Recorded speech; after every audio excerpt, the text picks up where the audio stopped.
Hi everyone. This week I wanted to discuss the topic of self-disclosure in social work and substance use counseling, and how my understanding of this issue has evolved throughout my MSW education and practicum experience. One of my personal challenges during my first year in the MSW program was over self-disclosing, both with other students and during my practicum placement. I also struggled with this in a previous position where I often shared too much personal information with clients. At the time, I believed that sharing my experiences helped build rapport and trust. However, as I gained more experience in supervision, I learned that self-disclosure is much more complex than I originally thought. During my practicum placement at a detoxification rehabilitation facility, I learned that self-disclosing while working as a substance use counselor can actually have unintended consequences and may even contribute to a client's relapse. Learning this completely changed my perspective. I am someone who needs to understand the reason behind a rule or guideline. When I understand why something is harmful, I am much more likely to change my behavior.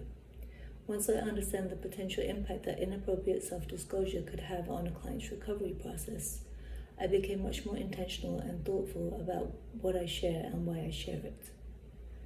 Looking at this topic through the lens of the MSW Code of Ethics, I believe the ethical principle most closely related to self-disclosure is professional competence and maintaining professional boundaries. Social workers have an ethical responsibility to act in ways that benefit clients and avoid actions that may cause harm. Self-disclosure should never be used to meet the needs of the clinician.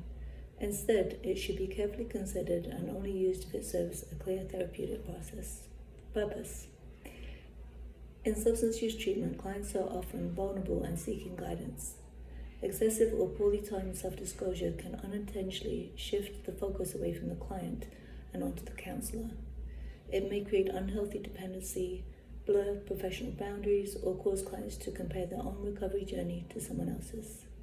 In some cases, clients may feel discouraged if their experiences differ from those of their counselor. The NASW Code of Ethics emphasizes the importance of maintaining appropriate professional boundaries and ensuring that client welfare remains the primary focus of practice. NASW 2021. This ethical obligation requires social workers and case site professionals to continually evaluate whether self-disclosure is truly benefiting the client or serving another purpose.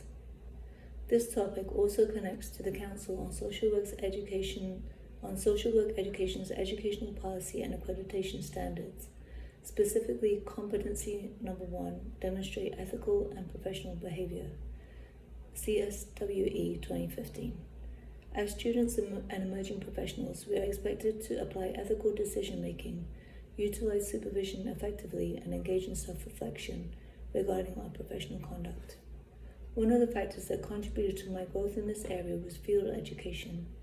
According to De Carvalho, Chima, and Spears 2025, effective field placements provides opportunities for supervision, professional development, and practical application of social work knowledge. Through supervision at my practicum placement, I was able to reflect on my tendency to overshare and learn strategies for maintaining professional boundaries while still being authentic and empathetic with clients.